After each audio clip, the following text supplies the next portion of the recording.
নমস্কার বন্ধুরা। তো আজকে জেটের 2026 বাংলা ভাষার সন্ধি বিষয়টি আলোচনা করব। এর আগের ভিডিওগুলোতে অলরেডি কারক এবং অন্যান্য বিষয়গুলো অলরেডি আলোচনা করেছি, তো যা যা দেখোনি অবশ্যই দেখে নেবে। আজকে দেখো সন্ধি। সন্ধি শব্দের অর্থ মিলন হলো। তাহলে আমরা জানি যে সন্ধিটা কি, মিলন বোঝায়। তো এবার দেখো, প্রথম শব্দটির শেষ ধ্বনি এবং দ্বিতীয় শব্দটির প্রথম ধ্বনির সঙ্গে মিলে গিয়ে একটি নতুন শব্দের সৃষ্টি করে। এই ঘটনাটাকেই ব্যাকরণের ভাষায় সন্ধি বলে। অর্থাৎ প্রথম যে শব্দটির শেষ ধ্বনি এবং দ্বিতীয় শব্দটির প্রথম ধ্বনি মিলে কিন্তু এখানে একটা নতুন যে শব্দটার সৃষ্টি করছে, সেটাই হলো সন্ধি হলো। এটা একটু বেসিক। এবার দেখো, এখানে একটা এক্সাম্পল দেওয়া আছে, হিম যোগ আলয় হিমালয়। তো এই প্রথম যেটা হলো ময়ের যেটা, তার সাথে মর সাথে যুক্ত আছে কে অ আর যে দ্বিতীয় শব্দটার প্রথম ধ্বনি, তাহলে অ যোগ মিলে কিন্তু এখানে আকার হয়ে গেল, তাহলে হিমালয়। সেরকম নব যোগ অন্ন মিলে নবান্ন আকার হয়ে যাচ্ছে। সিংহ যোগ আসন মিলে সিংহাসন হলো। তো এটা এমনি বেসিক উদাহরণ বললাম। এবার ডিটেলে যখন আলোচনা করব, সবগুলো সূত্র আলোচনা করব। তো দেখো, সন্ধি তিন প্রকার হয়, একটা স্বর সন্ধি, ব্যঞ্জন সন্ধি আর বিসর্গ সন্ধি। স্বরসন্ধিটা প্রথমে দেখি। তো দেখো, স্বরসন্ধি কি বলেছে, যে স্বরধ্বনির সঙ্গে স্বরধ্বনির মিলনে যে সন্ধি হয় সেটাই হলো স্বরসন্ধি। অর্থাৎ এখানে স্বরধ্বনি, অর্থাৎ দেখো রবি যোগ ইন্দ্র। এবার রবি, এই যেটা হিস্যি, বয়ের সাথে কি যুক্ত আছে, হস্যই। তাহলে হস্যই আর হস্যই মিলে এখানে কি হচ্ছে, একটা দীর্ঘই হচ্ছে। এই যে হস্যই যোগ হস্যই মিলে দীর্ঘই, তাহলে হস্যইটাও স্বরধ্বনি, এটা স্বরধ্বনি। তাহলে দুটো স্বরধ্বনি মিলেই একটা মানে স্বরধ্বনির সঙ্গে স্বরধ্বনি মিলে এই যে সন্ধিটা হচ্ছে সেটা হলো স্বরসন্ধি। সেরকম এই যে দেব, যে দেবর সাথে অ যুক্ত আছে বয়ের সাথে, আর আকার যেটা দ্বিতীয়টার আমরা প্রথমটা শেষ ধরবো এবং দ্বিতীয়টার প্রথমটা, তাহলে দুটো মিলে অ যোগ মিলে কি হচ্ছে হলো। তাহলে এটা হলো স্বরসন্ধি। এবার যেগুলো এক্সামে ইম্পর্টেন্ট সেগুলোর জন্য আমাদের এই নিয়মগুলো মনে রাখতে হয়। সূত্র ধরে কনসেপ্ট ক্লিয়ার করতে পারলে যে কোনো এক্সাম্পল দিলেই আমরা পরীক্ষায় কিন্তু করতে পারবো। তো প্রথম সূত্রটা দেখো কি বলেছে, অকার কিংবা আকারের পর অকার কিংবা আকার থাকলে উভয় মিলে আকার হয়। অর্থাৎ বেসিক হলো অ যোগ মিলে মানে দুটো থাকলে সেটা হবে। সাথে যদি থাকে আকার থাকে সেটাও আকার হবে। আকারের সাথে অকার থাকলে দুটো আকার হবে। আবার আকার দুটোই আকার যদি থাকে আকার হবে। মোট কথা আকারই সব জায়গায় হবে। যদি দুটো সরিয়েও থাকে সেটা মিলেও আকার হবে। একটা যদি সরিয়ে সেখানে থাকে সেটা মিলেও আকার হবে। আবার দুটো যদি সরিয়ে আকার থাকে সেটাও আকার। মানে আলটিমেটলি আমরা যেখানেই দেখব যে সরিয়র সাথে যুক্ত হচ্ছে, সরিয় হলে আকার, সরিয় হলে আকার, আবার সরিয় হলে আকার, আর দুটোই যদি সরিয়া থাকে আকার মিলেও একটা আকারই হবে। এবার এক্সাম্পল দেখি। তাহলে এটা বেসিক বুঝে নিলাম যে সূত্র এটাই। এবার দেখো, তাহলে সরিয় নব উচ্চারণ করছি, আর তাহলে দুটো মিলে কি হবে, আকার। তাহলে নব যোগ অন্ন ইকুয়াল টু নবান্ন। দশ যোগ আনন্দ, দশ আর যোগ তাহলে যোগ মিলে এখানে আকার হলো, তাহলে দশানন। মহা আকার আর যোগ তাহলে এই যে আকার যোগ মিলে কিন্তু আবার আকারই হচ্ছে। তাহলে মহা যোগ অরণ্য মিলেও মহারণ্য হয়ে যাবে। সদা আকার আছে, এখানেও আকার আছে, তাই দুটো আকার মিলেই কিন্তু আকারই হবে। তাহলে সদা যোগ আনন্দ মিলে সদানন্দ। তাহলে আমরা দেখলাম যে সরিয় মিলেও আকার হচ্ছে, সরিয় মিলেও আকার হচ্ছে। তারপরে দুটো সরিয়া থাকলেও সেটাও কি হচ্ছে, সরিয়া আকারই হচ্ছে। এই যে যেমন আরও কয়েকটা উদাহরণ আছে, যুগ যোগ অন্তর। তাহলে যুগের মধ্যে এগুলো যত উদাহরণ প্র্যাকটিস করবে তত সুবিধা হবে, কিন্তু বেসিক কনসেপ্ট একই থাকবে। যেখানেই আমরা দেখবো এই সরিয় যুগ অ মিলে আকার হয়ে গেল। পদ অন্তর, তাহলে এখানে অ মিলে পদান্তর। তবে গীতাঞ্জলি, গীত অ মিলে আকার, গীতাঞ্জলি। সিংহ তাহলে হয়ের সাথে সরিও আছে, আর এখানে আকার তাহলে আকারই হবে, সিংহাসন। তবে পরম যোগ আনন্দ, দুটোই একটা আছে একটা আছে, পরম আনন্দ। হিমও একটা আর আকার, তাহলে এটাও আকারই হবে। তবে যথাযোগ অর্থ, যথার্থ। তথাযোগ অপি, তথাপি। আশাযোগ অতীত, আশাতীত। আর মহাযোগ আশয় মহাশয়, কারাযোগ আকার কারাগার, বিদ্যাযোগ আলয়। এই যে বিদ্যালয় দেখো উদাহরণটা আকার আছে, এটাতেও আকার আছে, দুটো আকার মিলে আকারই হচ্ছে, তাহলে বিদ্যালয়।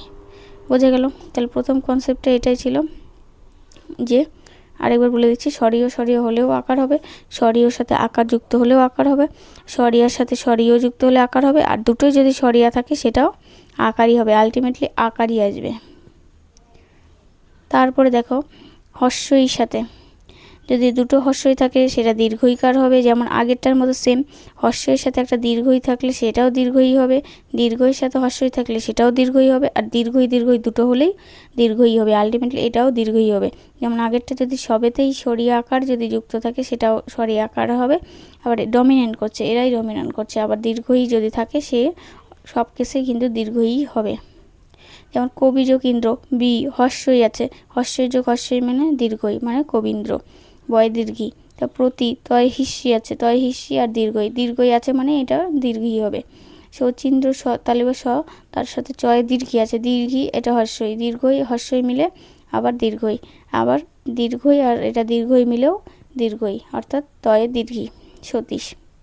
আরও কয়েকটা উদাহরণ দেখো, রবি যোগ ইন্দ্র, রবি বয় হস্যই, তাহলে হস্যই আর হস্যই মিলে দীর্ঘই। এই যে অভি হস্যই হস্যই মিলে দীর্ঘই, অতিযোগিত হস্যই আর হস্যই মিলেও আবার দীর্ঘই, হস্যই আর দীর্ঘই মিলে দীর্ঘই। গিরিযোগ ইস, এখানে হস্যই আর দীর্ঘই মিলে দীর্ঘই। পরিযোগ ইক্ষা মানে হস্যই আর দীর্ঘই মিলে দীর্ঘই, তারপরে দীর্ঘই আর হস্যই মিলেও দীর্ঘই। তারপর রথি থয়ে দীর্ঘই আছে, তার মানে দীর্ঘই যোগ এটা ইন্দ্র হস্যই, হস্যই দীর্ঘ হস্যই মিলেও দীর্ঘই। বোঝা গেল? তারপরে স্ত্রী যোগ ইস শ্রীশ, শচী যোগ ইস শচীশ, পৃথ্বী যোগ ইস তাহলে পৃথ্বীশ। আশা করি দুটো সূত্র কনসেপ্টটা ক্লিয়ার হয়ে গেল। আমরা অনেকেই সন্ধি ছোটোবেলায় পড়েছি, কিন্তু অনেক সময় আমাদের হয়তো কিছু কিছু কনসেপ্টগুলো ভুলে যাই, এই কারণে আরেকবার করে রিভিশন করে নিলে আবার ক্লিয়ার হয়ে যাবে। তাহলে এটা প্রথমে আয়ের নিয়ম পড়লাম, তারপরে দীর্ঘই যেটা সেটার নিয়ম পড়লাম। নেক্সট হলো সূত্র আছে স্বরসন্ধির, উকার কিংবা উকারের পর হস্য উকার কিংবা হস্য উকার উভয় মিলে থাকলে এটা সেম, এটাও তাই দীর্ঘ উকার হবে, মানে যেমন সরিয়া আকার যদি যুক্ত থাকে সরিয়া আকার হবে, সেরকম দীর্ঘ ইকার যদি থাকে দীর্ঘ ইকার হবে, আর যদি দীর্ঘ উকার থাকে দীর্ঘ উকার, সেমই কনসেপ্ট। এটা অত তাহলে আর বুঝতে সময় লাগবে না যে হস্য হস্য মিলে দীর্ঘিউ, দীর্ঘিউ হস্য মিলেও দীর্ঘিউ, তারপরে হস্য দীর্ঘিউ মিলেও দীর্ঘিউ, আবার দীর্ঘিউ দীর্ঘিউ মিলেও দীর্ঘিউ, তাহলে সেম কনসেপ্ট। তাহলে কটুযোগ উক্তি এটা দীর্ঘ হয়ে গেল কটুক্তি, লঘুযোগ উর্মি লঘুর্মি, বধুযোগ উক্তি বধুক্তি, ভূযোগ ঊর্ধ্ব ভূর্ধ্ব। আরও কয়েকটা উদাহরণ আছে, মরুযোগ উদ্যান মরুদ্যান, অনুযোগ উদিত অনুদ্দিত, তনুযোগ ঊর্ধ্ব তনুর্ধ্ব, বহুযোগ ঊর্ধ্ব বহুর্ধ্ব, ভূযোগ উত্থিত ভূত্থিত, বধুযোগ উৎসব বধুৎসব, সরয়ু যোগ উর্মি সরয়ুর্মি। হলো? তাহলে এই কটা হলো দীর্ঘী হিসাবে। প্রথমে পড়লাম সরিয়া আকার, একটা দীর্ঘিকার একটা দীর্ঘকার, তাহলে সবেতে দীর্ঘকার হলো, তিনটে সূত্র গেল। এবার নেক্সট হলো একারের সূত্র। একারের সূত্রটা দেখো, সরিয়ার সাথে যদি মানে সরিয়কার বা সরিয়া আকার এগুলোর সাথে যদি হর্ষই থাকে অথবা যদি দীর্ঘই থাকে, তাহলে কিন্তু এইগুলো হলো এ হতে পরিণত হবে। দেখো কি বলেছে, স্বরীয়র সাথে যদি হস্যই থাকে তাহলে স্বরীয় আর হস্যই মিলে হয়ে যাবে একার। যেমন শুভ যোগ ইন্দ্র, শুভ অ বলছি আমরা, অ আর হস্যই বলছি এখানে ইন্দ্র, তাহলে স্বরীয় যোগ হস্যই মিলে একার হয়ে গেল, তাহলে শুভেন্দ্র। তারপর স্বরীয় যোগ দীর্ঘই মিলে একার, স্বরীয়র সাথে দীর্ঘই যুক্ত হচ্ছে, গণ স্বরীয় আর দীর্ঘই ইস, তার দীর্ঘই মিলে একার হয়ে গেল গণেশ। তারপরে দেখো আকারের সাথে হস্যই, তাহলে যথা আকার আছে আর হস্যই আছে, তাহলে যথাযোগ ইচ্ছা যথেচ্ছা। তাহলে উমা, তাহলে আকার আছে আবার দীর্ঘই আছে, তাহলে আকারের সাথে দীর্ঘই থাকলেও ওই একারই হবে উমেশ। তাহলে সব ক্ষেত্রে এখানে একারই হবে, যে শরীরের সাথেও যদি হস্যই থাকে শরীরের সাথে দীর্ঘই থাকলো, আবার শরীরের সাথে হস্যই থাক দীর্ঘই থাক, সব ক্ষেত্রে কী হবে একার হবে। বোঝা গেল? তাহলে এবার এক্সাম্পলগুলো দেখি। সযোগ ইচ্ছা, তাহলে একার হয়ে গেল স্বেচ্ছা। দেবযোগ ইন্দ্র, আমাদের দেখতে হবে না যে হস্য দীর্ঘ কী আছে, সবেতেই একারটাই হবে। দেবেন্দ্র, নরযোগ ইস নরেশ, অপযোগ ইক্ষা অপেক্ষা, মহাযোগ ইন্দ্র মহেন্দ্র, রাজাযোগ ইন্দ্র রাজেন্দ্র, মহাযোগ ঈশ্বর মহেশ্বর, আর মহাযোগ ইস তাহলে মহেশ হলো। নেক্সট হলো দেখো 5 নম্বর সূত্র হলো ওকার। তাহলে স্বরীয়র সাথে যদি হর্ষিউ থাকে ও হবে, স্বরীয়র সাথে দীর্ঘউ থাকলে ও হবে, স্বরীয়ার সাথেও যদি হর্ষিউ থাকে ও হবে, আর স্বরীয়ার সাথে দীর্ঘউ থাকলে ও। তাহলে এটা ও এর কনসেপ্ট। যেমন এর কনসেপ্টে এখানে আমাদের হর্ষই বা দীর্ঘই থাকতে হচ্ছিল, এ হতো, আর ও যখন হচ্ছে তখন আমাদের স্বরীয় বা স্বরীয়ার সাথে কি থাকতে হচ্ছে, হর্ষিউ বা দীর্ঘিউ। তাহলে হর্ষিউ বা দীর্ঘিউ এর উদাহরণ দেখো, সূর্য যোগ উদয়, তাহলে এটা স্বরীয় আর এটা হর্ষিউ, তাহলে মিলে হয়ে গেল ওকার, সূর্যোদয়। চলো যোগ উর্মি, হর্ষিউ, এখানে চলো স্বরীয় আছে আর এটা দীর্ঘিউ আছে উর্মির, তাহলে দুটো মিলে চলর্মি। তবে দুর্গা যোগ উৎসব, দুর্গোৎসব, গঙ্গা যোগ উর্মি, গঙ্গর্মি, তাহলে সবগুলি ওকারই হবে। পর যোগ উপকার, পরোপকার, চন্দ্র যোগ উদয়, চন্দ্রোদয়, নবযোগ উড়া, নবরা, 50 যোগ ঊর্ধ্ব, 50 যথাযোগ উচিত, তাহলে যথা আকার আছে আবার হর্ষ আছে, তাহলে যথোচিত। পরীক্ষা যোগ উত্তীর্ণ, পরীক্ষা উত্তীর্ণ, মহাযোগ উর্মি, মহর্মি। বোঝা গেল? তাহলে 5টা সূত্র আলোচনা করলাম। এবার নেক্সট হলো ঐকারের সূত্র।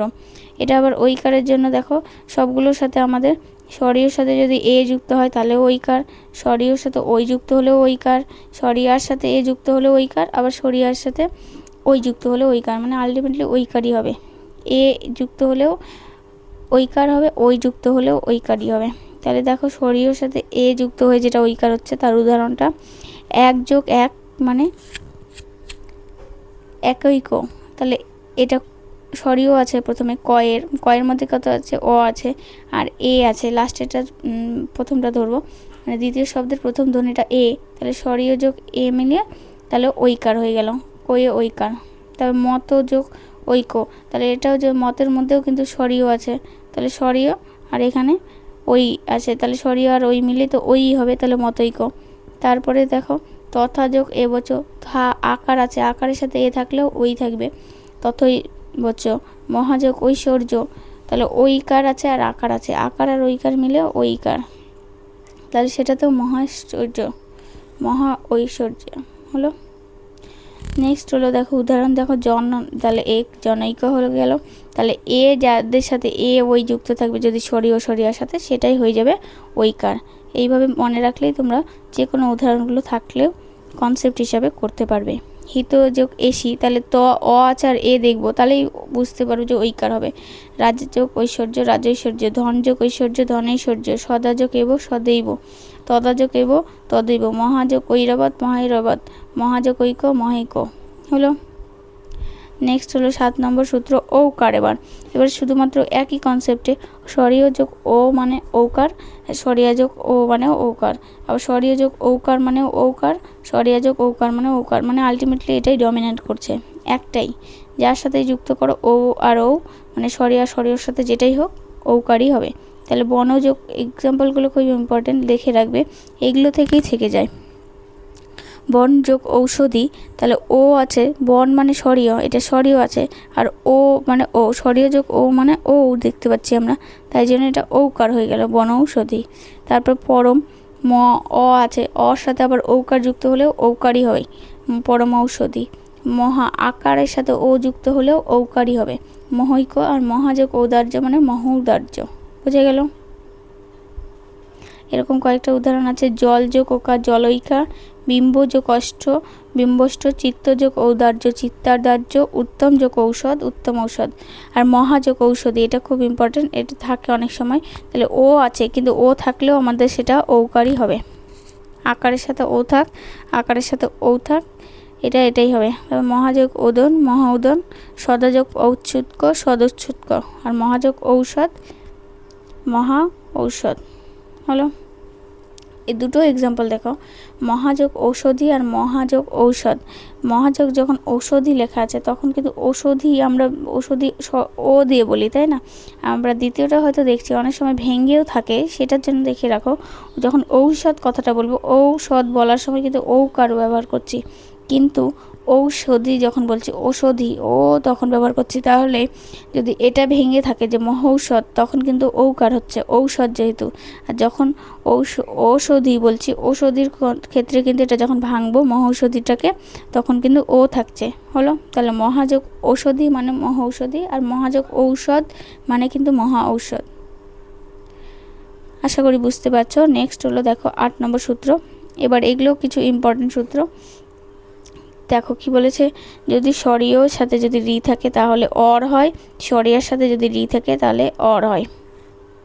তাহলে এখানে কি হবে, অর। যেমন উদাহরণ দেখো, স্বরীয় দেব, দেব যেটা স্বরীয় তার সাথে রি আছে ঋষির মধ্যে, তাহলে দেবর্ষি, তাহলে অর দেবর শি, এরকম রেফ হচ্ছে আর কি।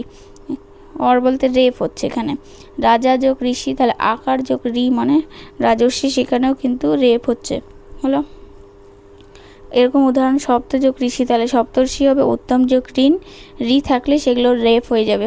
উত্তম অর্ণ, অদম যোগ ঋণ অদম অর্ণ, মহাযোগ ঋষি মহর্ষি, আর মহাযোগ ঋষভ মহর্ষভ। এরকম কিছু ব্যতিক্রম আছে দেখো, এগুলো যেগুলো ব্যতিক্রম সন্ধির সেগুলো কিন্তু খুব ইম্পর্টেন্ট, আর সেগুলো থেকে কোশ্চিন দেয়। অযোগ রি আর হয়, আর আযোগ রি আবার আর হয়। বলছে অকার কিংবা আকারের পর কাতর অর্থে ঋত শব্দ পরে থাকলে অর না হয়ে আর হয়। বোঝা গেল, যখন এই কাতর কথাটা যখন ব্যবহার হবে তখন কিন্তু এই যে কাতর অর্থে যেটা ঋতু যখন থাকবে তখন এই ঋতুটাতে অর হবে না, কিন্তু আমরা আগেরটাতে দেখলাম সেই রেফ হচ্ছে, কিন্তু অর মানে সরিয়েও থাকছে, কিন্তু এখানে কিন্তু আকার হয়ে যাবে। বোঝা গেল। তাহলে এই আর এর প্রথম শব্দের শেষ ব্যঞ্জন ধ্বনিতে যুক্ত হয়, আর রটা রেফ হয়ে ব্যঞ্জনের মাথায় বসে। তাই জন্য দেখো শোক যোগ ঋত, তাহলে শোক অ যোগ রি আছে, কিন্তু কিন্তু এখানে যেহেতু ঋত শব্দ আছে ঋষিগুলোতে অরই হবে, ঋষিগুলোতে নর্মালি হবে, কিন্তু ঋত কথাটাতে মনে রাখবে সেখানে শোকার তো আকার হয়ে গেল, আর তো হয়ে গেল। তৃষ্ণা যোগ ঋত, তাহলে তৃষ্ণার্ত। বোঝা গেল। আর কয়েকটা এক্সাম্পল আছে দেখো, শীত যোগ ঋত শীতার্থ, হিম যোগ ঋত হিমার্থ, ক্ষুধা যোগ ঋত ক্ষুধার্ত, বেদনা যোগ ঋত বেদানার্থ। তাহলে যখন ঋত থাকবে তখন সেগুলো হলো আকার হয়ে যাবে। নেক্সট হলো 9 নম্বর সূত্র কি বলেছে, ইকার কিংবা দীর্ঘিকারের পর ইকার কিংবা দীর্ঘিকার ভিন্ন অন্য স্বরধ্বনি থাকলে, অর্থাৎ ইকার বা দীর্ঘিকার স্থানে হন্তার্য হয়, অর্থাৎ জ ফেলা। কেমন করে, হর্ষই যোগ স্বরীয় যুক্ত করছি তখন কিন্তু জ ফেলা হয়ে যাচ্ছে। তারপর হর্ষের সাথে যদি এটা যদি হর্ষই থাকে প্রথমে, তার সাথে যদি স্বরীয় যুক্ত করি জ ফেলা, স্বরীয় আকার যুক্ত করলে জ ফেলা আকার, হর্ষিও যুক্ত করলে, এগুলো সব হর্ষের সাথে হচ্ছে। হর্ষিও আর জফালা যদি দীর্ঘ যুক্ত করি তাহলে দীর্ঘও জফালা, একার যুক্ত করলে একার জফালা, ঐকার যুক্ত করলে হর্ষের সাথে ঐকার জফালা। আর শুধুমাত্র দীর্ঘই আর যদি স্বরীয় যুক্ত করি, দীর্ঘই আর স্বরীয় যুক্ত করলে শুধুমাত্র জফালা হচ্ছে। যেমন হর্ষই আর যদি, এই টার্মটা মনে রাখো, হর্ষই আর যদি স্বরীয় যুক্ত করি সেটা শুধুমাত্র জফালা হচ্ছে, আবার দীর্ঘই আর যদি স্বরীয় যুক্ত করি সেটা শুধুমাত্র জফালা হচ্ছে। আর যদি আকার যুক্ত করি হর্ষের সাথে, বাকিগুলো হর্ষের সাথে যদি আকার হস্যকার দীর্ঘকার এগুলো সবের সাথে যেমন আকারের মতো সেগুলোই হবে, কিন্তু জফলা কনস্ট্যান্ট থাকবে। যেমন উদাহরণ দেখলেই বুঝতে পারবো। দেখো হর্ষই যোগ স্বরীয় যেটা জফলা শুধুমাত্র, তাহলে হর্ষই অত, অত যোগ অন্ত হলো, তাহলে অত্যন্ত তয়ে জফলা। প্রতি, আচ্ছা এখানে অতি যোগ অন্ত হবে, তাই তো বলি, হ্যাঁ এখানে হর্ষই কোথায়, হ্যাঁ অতি যোগ অন্ত, তাহলে অতি যোগ অন্ত অত্যন্ত, তাহলে হর্ষই আছে, হর্ষের সাথে অ, তাহলে প্রতি যোগ আশা, তাহলে এটাও হর্ষই আছে। আর আকার যেহেতু তাহলে প্রত্যাশা, এটা জফলা হয়ে গেল। অভি যোগ হর্ষই আছে, তাহলে জফলা আর হর্ষ হয়ে যাবে অভ্যুদয়। প্রতি আর দীর্ঘ, এটাও জফলা প্লাস দীর্ঘ প্রত্যুষ, তার প্রতি যোগ এক, এ আছে তাই জন্য জফলা তার সাথে একার। তারপরে অতি যোগ ঐশ্বর্য, তাহলে ঐকার আছে আর এদিকে হর্ষই, তার জন্য ঐকার হবে কিন্তু সাথে জফালা হলো। তারপরে 9 দীর্ঘী নদী, 10 দীর্ঘী আছে, তাহলে দীর্ঘইর সাথে হর্ষ মানে দীর্ঘইর সাথে স্বরীয় যুক্ত হলো, নদী দীর্ঘই আছে আর স্বরীয় দুটো মিলে জফালা শুধুমাত্র। তাহলে যদি হর্ষই প্লাস স্বরীয় যেটা সেটা শুধুমাত্র জফালা, আবার দীর্ঘই প্লাস স্বরীয় সেটাও জফালা, আর বাকিগুলোর ক্ষেত্রে আকার ইকার যেমন আছে সেরকমই থাকবে, জফালাও থাকবে সাথে। এরকম আরেকটা কয়েকটা এক্সাম্পল দেখো, অতিযোগ অধিক, তাহলে এটাও হর্ষে মানে হর্ষই আর এটা অ, তাহলে মিলে জফালা হলো। আদি, এটা হিস্যি মানে হর্ষই আর অ মিলে আদ্যন্ত। অতিযোগ আচার, এবার আকার আছে যেহেতু তাই জন্য আকারটার সাথে চলে গেল, জফলা তো থাকবেই। ইত্যাদি এর সাথে তাই, এবার হর্ষ মানে হর্ষ হয়ে গেল, আর এটা যদি হর্ষিউ আছে হর্ষিউ, আর যদি দীর্ঘিউ থাকে সেখানে কিন্তু দীর্ঘিউ হয়ে যাবে। বোঝা গেল? নেক্সট সূত্র আছে বফালার। বফালার দেখো, হর্ষিউ যোগ অ মিলে আবার ব হয়, হর্ষিউ যোগ আ মিলে বা হয়, হর্ষিউ যোগ ই মানে বি হয়, হর্ষিউ যোগ দীর্ঘি মানে বয় দীর্ঘি হয়, আর হর্ষিউ যোগ এ মানে বে একার হয়ে যায়। তাহলে দেখো আগেরটা যেমন হর্ষের সাথে সরিয় সরিয়া এগুলো অ্যাড করে যখন জফালা হলো, সেরকম হর্ষিউয়ের সাথে যদি হলো সরিয় সরিয়া হর্ষ দীর্ঘ এ যুক্ত করি, সেটা কিন্তু বফালা হয়ে যায়। তো যেমন অনু যোগ অই, তাহলে অন্যয়, অনু আছে হর্ষিউ আছে, প্রথমে হর্ষিউ থাকলো আর তার সাথে অ যুক্ত হলো অন্যয়, তাহলে সু হর্ষিউ আর আগত, তাহলে আকার হয়ে গেল স্বাগত। অনুযোগ ইষ্ট তাহলে অনিষ্ট, তনুযোগ ই তন্নি, আর অনুযোগ এসা অন্বেষা। আর কয়েকটা এক্সাম্পল দেখো, সুযোগ অস্থি তাহলে স্বস্তি, সুযোগ অল্প স্বল্প, পশুযোগ আদি পশ্চাদি, সুযোগ আড়ম্বর সাড়ম্বর, তাহলে সু হর্ষিউ, প্রথমেই হর্ষিউ, এটার মনে রাখতে হবে। বফালার হলো প্রথমেই হর্ষিউ থাকবে, আর জফালার হলো প্রথমেই হলো হর্ষই থাকবে। অনুযোগিত উন্নীত, সাধুযোগ দীর্ঘই, তাহলে সাধ্যি, অনুযোগেশন অন্বেষণ, এই অনুযোগেশনটা খুব আসে, তাহলে অনু হর্ষিউ আছে প্রথমে আর একার, তাহলে একারই হয়ে গেল। বোঝা গেল? নেক্সট হলো আরেকটা দেখো, বলেছে স্বরবর্ণ পরে থাকলে প্রথম শব্দের একার স্থানে অয়, ঐকার স্থানে আয়, আর ওকার স্থানে অব, আর ঔকার স্থানে আব হয়। তো স্বরবর্ণ যদি প্রথমে থাকে এ, তাহলে এর সাথে যদি স্বরীয় আছে, সবগুলোর সাথে স্বরীয় কনস্ট্যান্ট, কিন্তু যদি এ যখন থাকবে সেটা হয়ে যাবে অয়, ঐকার থাকলে হয়ে যাবে আয়, ও থাকলে অব, আর ঔকার থাকলে আব। এক্সাম্পল দেখো, যখন স্বরীয়র সাথে প্রথমে এ থাকবে, এ থাকলে তাহলে আমরা জানি অয় হবে, তাহলে সে একার আর অন, তাহলে সে একার আছে অন আছে, তাহলে এখানে অন্তস্থ হয়ে যাবে, তাহলে শয়ন, সে যোগ অন তাহলে শয়ন। তারপরে দেখো, তারপরে ঐকার আছে, ঐকারের সাথে অ হলে আমরা জানি আয় হয়, তাহলে অন্তস্থ হয়ে যাবে, নয় যোগ অক তাহলে নায়ক হলো। তারপর পো ওকার আছে আর অন আছে, ওকারের সাথে হয়ে গেলে কি হয়, অব হয়, অব, তাহলে পো যোগ অন পবন। তারপর ঔকার আছে, ঔকারের সাথে যদি অ থাকে আব হয়ে যাবে, তাহলে পৌ যোগ অক, তাহলে ঔকার আছে তাই জন্য আমাদের আব পাবক। বোঝা গেল? তাহলে এই জায়গাটা আরেকবার ভালো করে দেখে নাও, যে একারের সাথে যদি সবগুলোতে স্বরীয় কনস্ট্যান্ট, কিন্তু একারের সময় অয় হচ্ছে, যেমন সে যোগ অন তাহলে শয়ন হয়ে যাচ্ছে, ঔকারের সাথে আয় হচ্ছে যেন নৈ যোগ অক নায়ক হয়ে যাচ্ছে। তারপরে ও যোগ ওর সাথে যখন হচ্ছে স্বরীয়, তখন অব হচ্ছে যেন পো যোগ অন তাহলে পবন হচ্ছে, আর পৌ যখন হচ্ছে মানে ঔকার, তখন কিন্তু সেটা পাবক হয়ে যাচ্ছে। বোঝা গেল?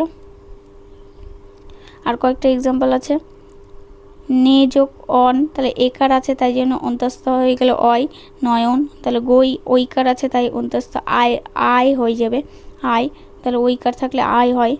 একার থাকলে মনে রাখবে, একার থাকলে অয়, ঐকার থাকলে আয়, তারপর ওকার থাকলে হলো অব, আর ঔকার থাকলে আব, আকার হয়ে যাচ্ছে জাস্ট খালি। গই যোগ অক তাহলে গায়ক হয়ে যাচ্ছে, ভো যোগ অন ভবন। বোঝা গেল? তো এই ছিল স্বরসন্ধি। এবার ব্যঞ্জন সন্ধি এবং বিসর্গ সন্ধি আলোচনা করব।